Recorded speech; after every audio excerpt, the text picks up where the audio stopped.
It's Wellness Wednesdays. It's Wellness Wednesdays. And this is the first Wellness Wednesday in 3 weeks. I was too sick to do Wellness Wednesdays for a couple of weeks. Wake up call for me. I'm going to have to pace myself a little better. But I promised to do this Wellness Wednesday before I got sick a while back on ego defense and defense mechanisms. And again, this video is primarily concerned with taking out all of the psychobabble mumbo jumbo that makes people's eyes glaze over and just get to the stuff that's useful for people.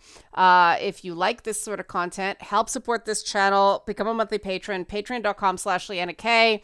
And coming soon, that Zoom chat service that I have been working on. We're going to call it Leanna Cares with a K. Couldn't come up with a better name. And I'm like, I'm going to set a deadline. And if we don't come up with a better name by this deadline, we're moving forward with this name because any decision is better than no decision. Let's get moving.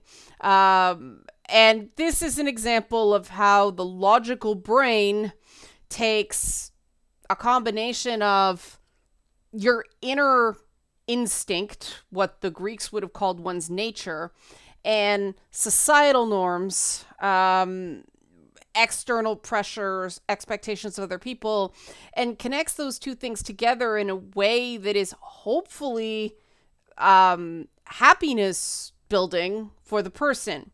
Now, what I just described is what Freud, both Sigmund and Anna, referred to as the id, your internal sort of instincts, the superego, social norms, and, you know, what your parents expected of you and what your teachers expected of you and all that stuff. And then the ego is the conscious element that attempts to bridge those two things together in something resembling harmony. Easier said than done, right? And that's where defense mechanisms come in.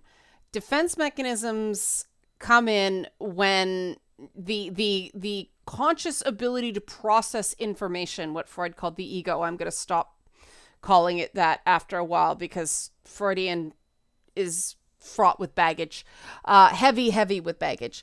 But you know, we get overloaded by the combination of what we need to feed our own spirits and external social pressures. Everybody's nodding. And so I don't want what comes with this video to be triggering for anybody. We all do these self-defense mechanisms from time to time. A certain amount of it is not so bad.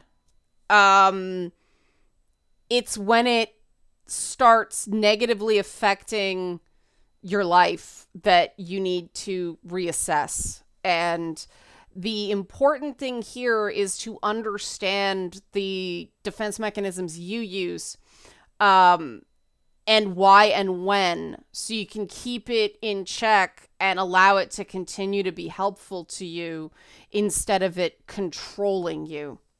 And, you know, the place most things start on this, because it's a really common one, is denial. And a lot of people end up being in denial about being in denial. But we can all think of something we see somewhere of late when people just refuse to accept reality or facts. Now, sometimes it makes complete sense, right? Someone dies suddenly. You may need some time to believe that's actually happening, right? You need some time to get used to the idea. That's normal to an extent. People need time to process the emotional impact of something like that. But when you get into something more global, something like, you know, environmental issues or, say, you know, COVID-19, and people start denying facts and reality, that can be quite dangerous, right? And the difficult thing is right now, so much of our information has become so politicized that if you watch or consume reading any partisan news, and it's very hard to find unpartisan news nowadays, but you have to be aware that every news organization has a bias that denies certain elements of reality. And ideally, you read enough sources that you sort of see an overlap of, where the blind spots are with the different biases, right? Who has time for that? I know, right? I tend to stick to, if I can only read one thing all week, I have a subscription to The Economist. Yes, it is fiscally conservative, but it is socially liberal. It tends to be fairly just the facts. I happen to like its snarky writing style, but that's my preference. But does it have a pro-market bias? Yes, you're not going to see some,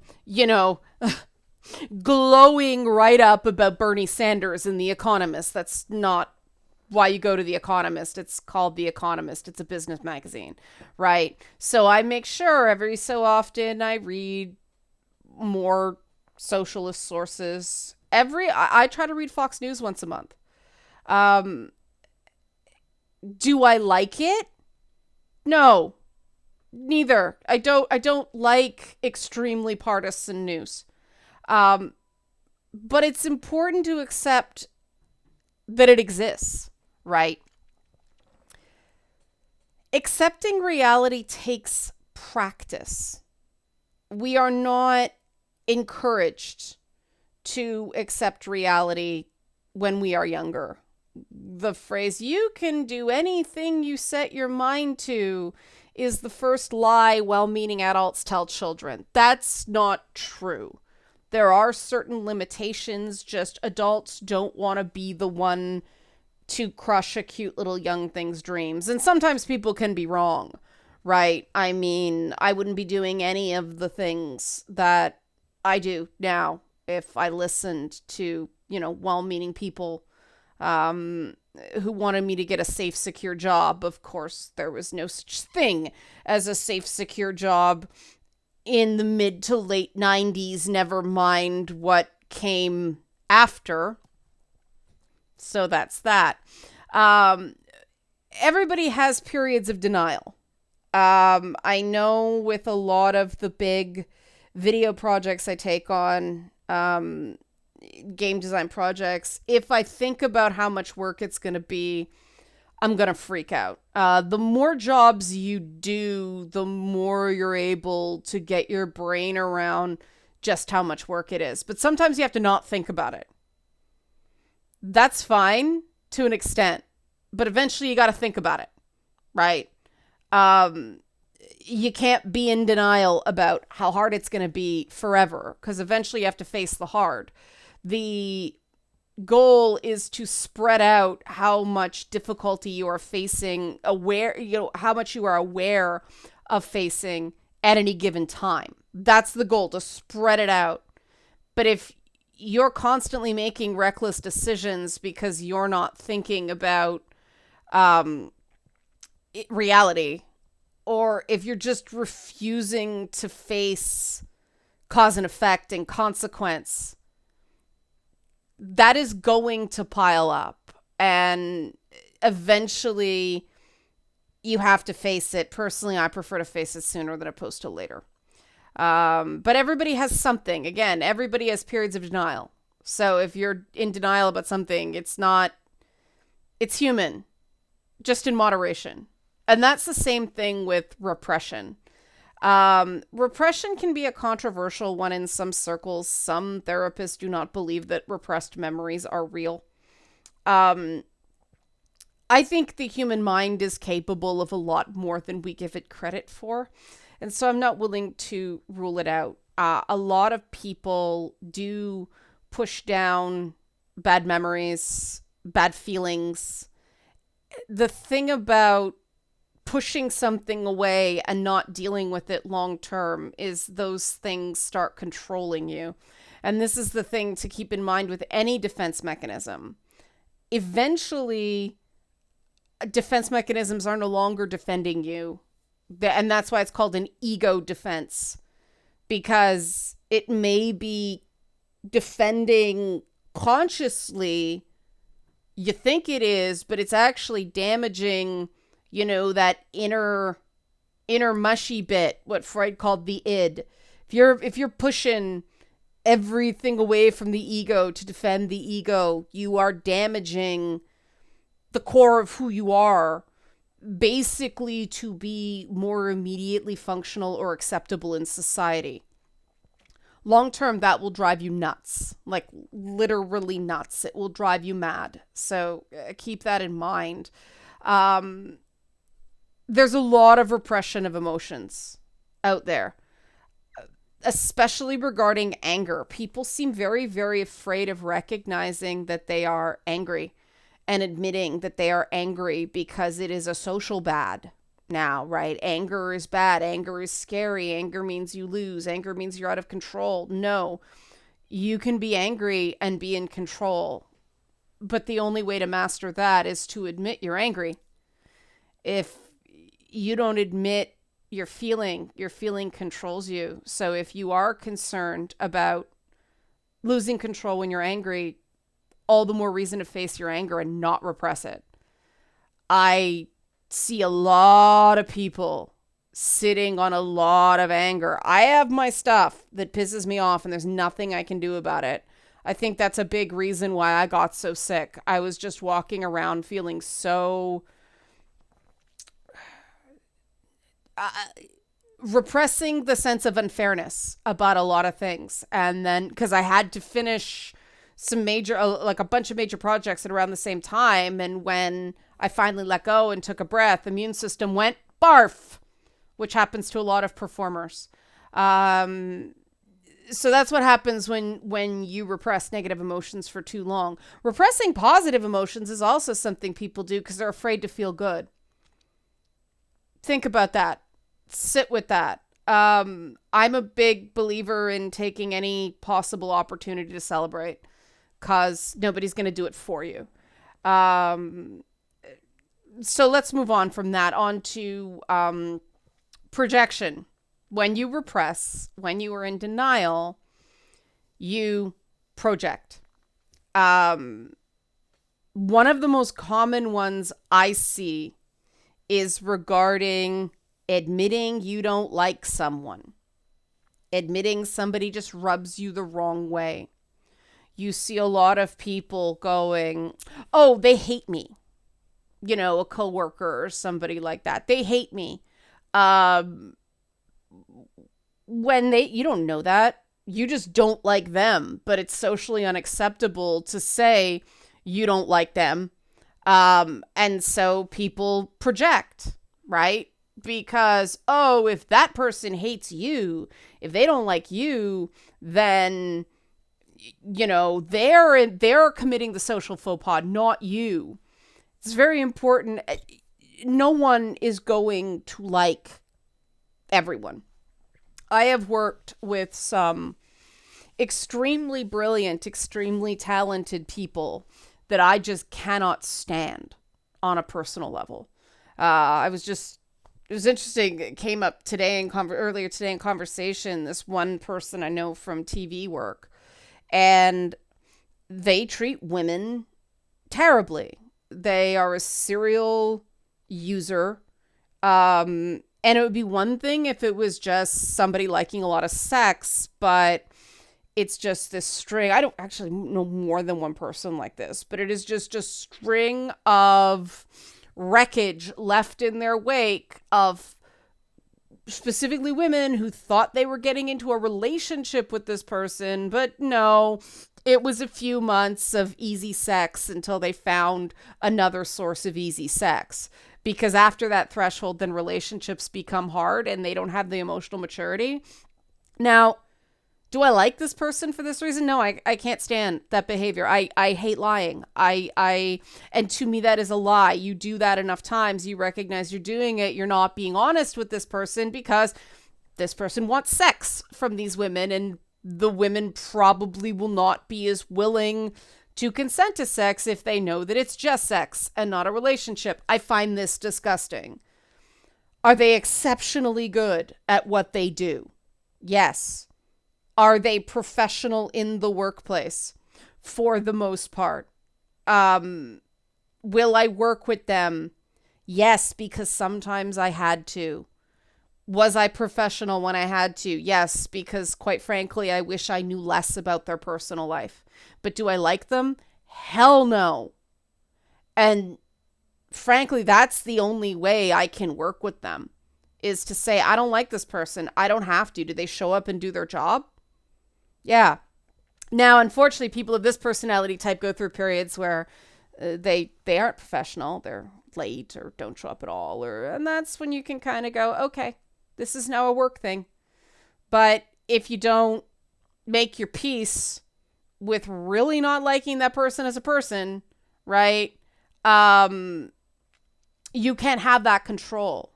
You can't have made your peace with the fact that you cannot stand this person, and it all just raw comes out. Right? The other thing I notice online is people project anger onto me all the time. And you guys know my rule is that, especially on things like Twitter, don't tweet angry. I will say when I'm angry on Twitter, the rare times it happens, because otherwise, no, man.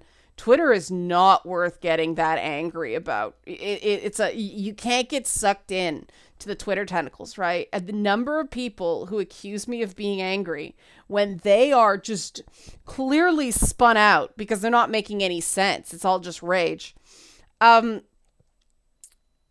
thing about that, again, people think they're defending themselves by projecting their negative emotions onto other people, but it really just makes them look dumb. Projection is one that I don't actually believe is defensive. Unlike, I can see repression and denial having short-term benefits, but projection, you can turn it into a positive thing if you find yourself being jealous of someone, and oh man, you catch yourself going, I wish I could do that. I wish I could be like them. Well, what little steps can you take to be like them? Right? But that's a big difference than you wish you could hate that person, but you can't. So you say they hate you. And as a person who actually does have a thing where I assume people hate me, or have heard something negative about me until I hear otherwise, trust me, it's not actually a fun way to go through life. That's what happens when you've been around as long as I have and had some pretty powerful, influential people just spreading shit about you. You don't want a world where people just hate you and there's nothing you can do about it. If that helps you project less, great. Again, projection is a human defense mechanism. I still think defense mechanisms are misnomers because the more you do them, the more damage they cause. This, I think, is an exception to that rule, the displacement defense mechanism. Now, there are different kinds of displacement, okay? There's the healthy sort of displacement where you see, I see this on TV all the time, where the female professional, usually on a medical drama, goes into the storage room and starts screaming into a pillow. Now, okay, are you going to throw out that hospital pillow, Dr. Mick Grey's Anatomy, whatever it is? Because if not, you just breathed your germs all into that pillow. But that is an example of displacement. You can't take out your anger and frustration on the person you're angry and frustrated at, so you take it out on a pillow. That's fine. Don't take it out on people. And too many people displace their anger at spouses, children, parents, YouTube personalities, Twitch streamers, randos on Twitter. Yeah, that's not healthy displacement.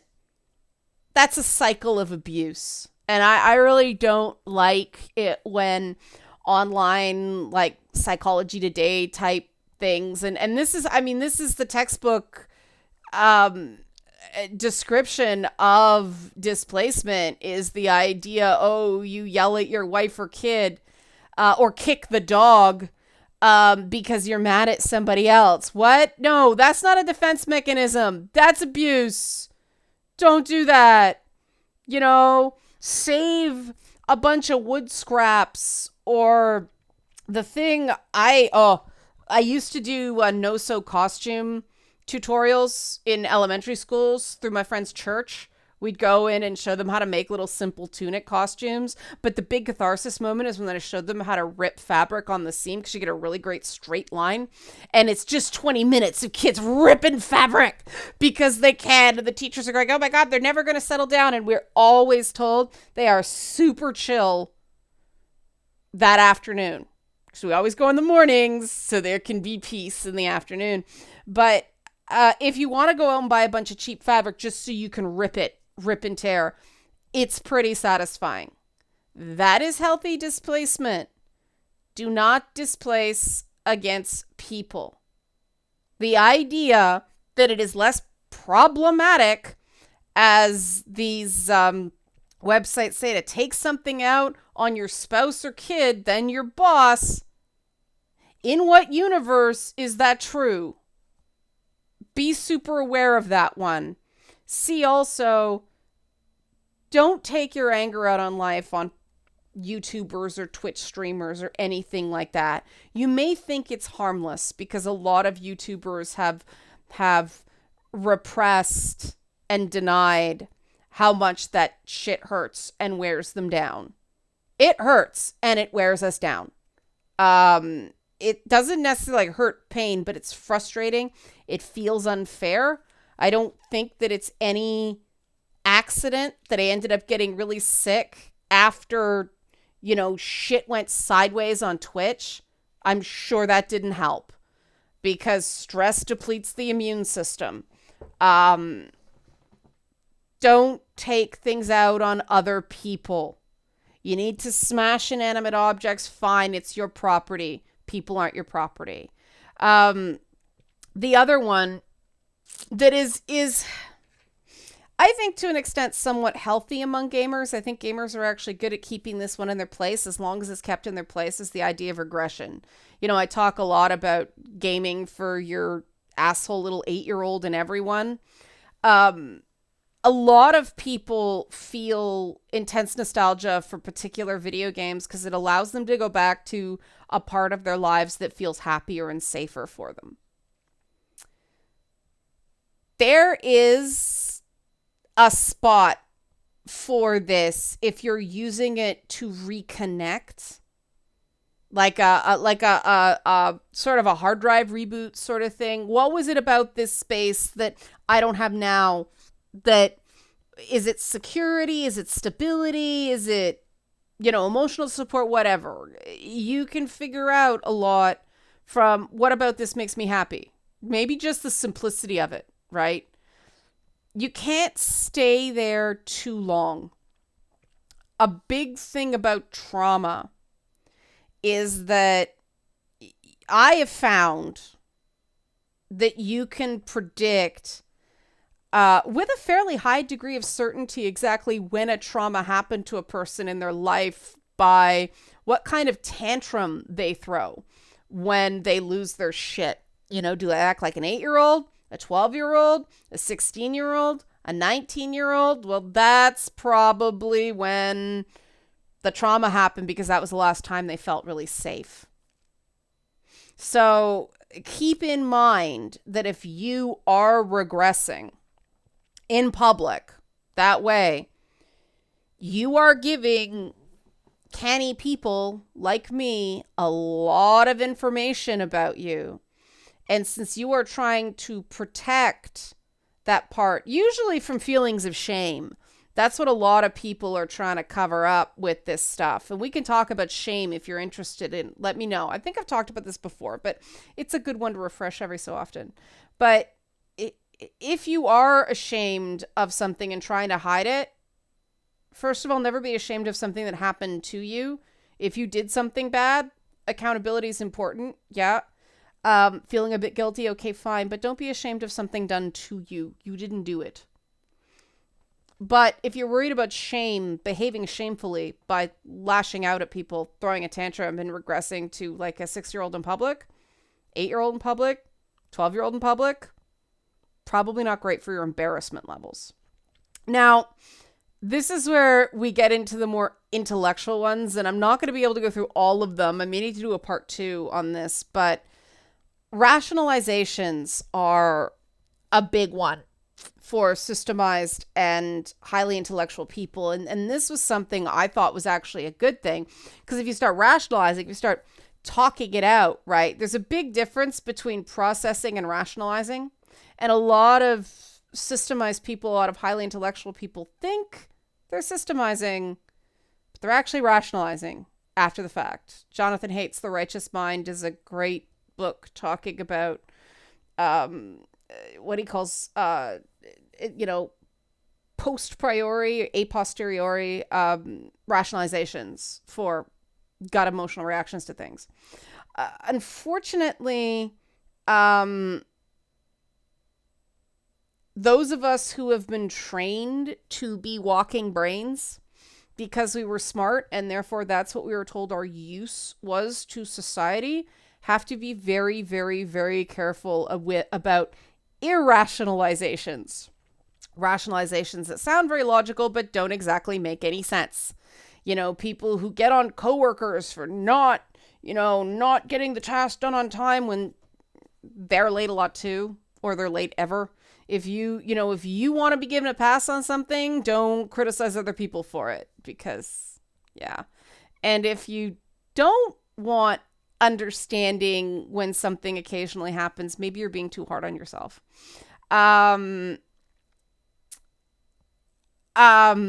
The flip side to these rationalization and displacement is something some people call sublimation. Taking it out in music, art, sports, that kind of stuff. To an extent, this works. You can process anger, stress, that kind of stuff through something physical, yes. But not all of it, not the root causes of it. So be very careful. Highly intellectual people also use a defense mechanism called reaction formation. Now, this is a tricky one, because a lot of people would think, oh, this is a really strong person who can smile when they're feeling sad or smile when they're feeling angry. But this sort of thing rapidly turns into passive aggression, and women are pretty common with this one, but some men, especially in marginalized communities, do it too. Where I grew up, there was this tendency to laugh when you were pissed off. I do it. Something happens that you say, and then you laugh. And it is a bit of release. You do feel a bit better, so you're not as angry, but it's not a legitimate happy, right? That, that everybody's mom who's super, super stressed, but they don't admit it. And the happier they get, the more they're biting things down. Yeah, it drives you crazy when they do that, right? Because it's bullshit. Exactly. Sometimes you have to. When you're hosting a party or you're doing PR or you're doing something like that, reaction formation is a very, very useful skill. You need to know when to turn it off. And that's when we get into compartmentalization, intellectualization. Tori Amos's book, Piece by Piece, talks about the fragmentation of the female persona and the tendency in women to over-compartmentalize their lives. You're one person at work, you're one person at home, you're one person with your friends, you're one person with your spouse, you're one person with your kids. And some people have no link between them. They lose the core of who they. It's very, very easy to do with those external society demands on you. Guard against that with your life, because it can lead to a pretty massive crash. This is different than just choosing not to talk about personal stuff at work. Personally, I am not a fan of compartmentalized, completely 100% compartmentalized work life. As a manager, I want to know if someone is going through a difficult life experience. I think longer term, that is better for the employee, that is better for the company, that is better for me as a manager than expecting them to be professional and leave it at home. It's not human. Now, some people may choose to because they're in denial, not ready to handle it yet. Fine. I still prefer to know. Not every manager is like that. So, sometimes you have no choice.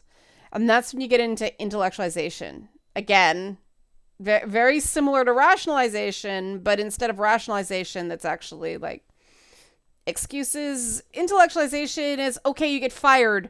And so then you go home and you immediately start writing your resume and being productive and getting past it. You know what's coming after like 3 days. You can't do that anymore. And you're either a ball of rage or just a snotty, ugly cry, hot mess. Because that only lasts for so long, right?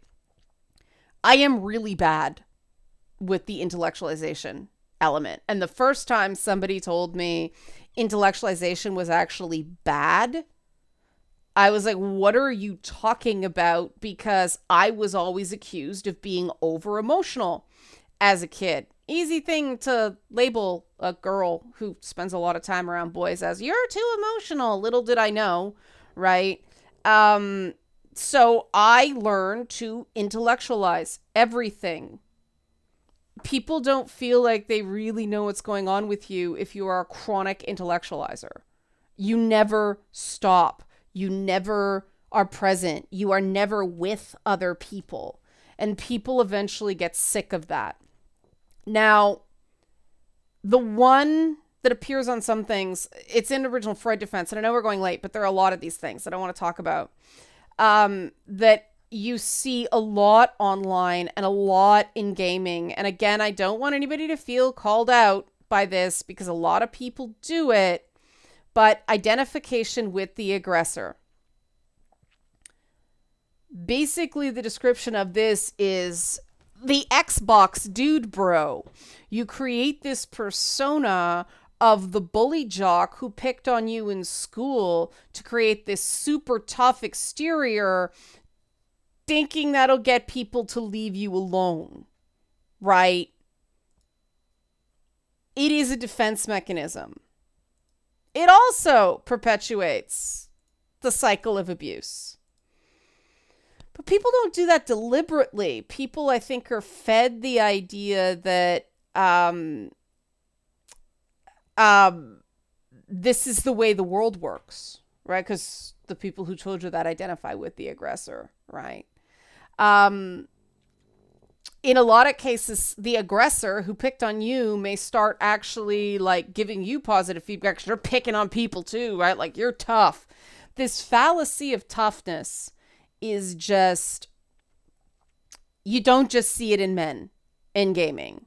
You see it in the hyper-aggressive feminist performance that you get in websites like Polygon and so on and so forth. Just, right? Instead of, let's lay something out, maybe with some humor, maybe with some self-effacing stuff, something I had to learn to do.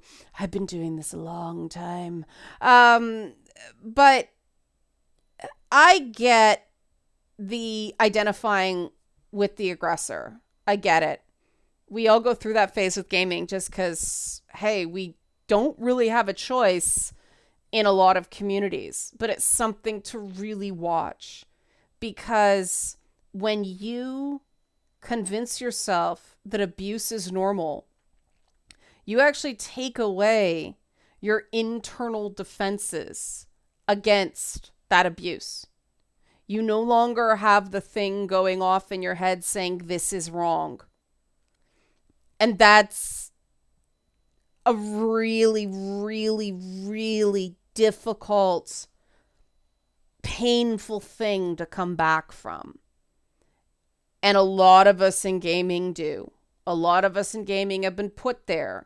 We have been abused for so long that we no longer have that voice in our head anymore saying, this isn't right, this isn't okay. And we have to get that voice back. Unfortunately, getting that voice back makes you have to slog through the minefield of, oh, wow, I did that to other people too. I'm a fucking asshole. And then that recriminations and the self-blame of being abused mix with the regret of having abused other people. And it's very, very hard to extricate yourself from that. And there really aren't very many good examples of well-written shows in media about that, because media loves to tell the Walter White story of he's a badass because he does things that are increasingly criminal and murderous and awful, and then he gets, killed in a blaze of glory, and that's not life, right? There aren't very many stories of really coming back from being a terrible person. And I guess the closest is sort of Winter Soldier, Bucky Barnes in Marvel Cinematic Universe. That's the closest, though it's sort of at a midpoint right now. There actually are some consequences to the stuff Bucky did, and it's gut-wrenching, and you feel for him, but at the same time, yeah, what he did was bad. That's probably the closest. Aren't a lot of examples. If you want to talk more about this, we can on Wellness Wednesdays. This might be something that, the Zoom call service is for. It's more private. But yeah, breaking the cycle of abuse involves recognizing how the abuser turned your own self-defense mechanisms against you. Because the ego needs to maintain itself for you to feel functional, but the id is getting destroyed because you're not processing what's happening to you. And that's not your fault. It's not your fault. But you have to recognize that so you can come back from it. So yeah, I'll stop there. I know I glossed over some of those, but let me know what you'd like to see unpacked. This is the next one where I'm like, let's see where we go from this based on a big information bomb right here. So if you like it, help support this channel, become a monthly patron, patreon.com/LeannaK. Thanks for watching.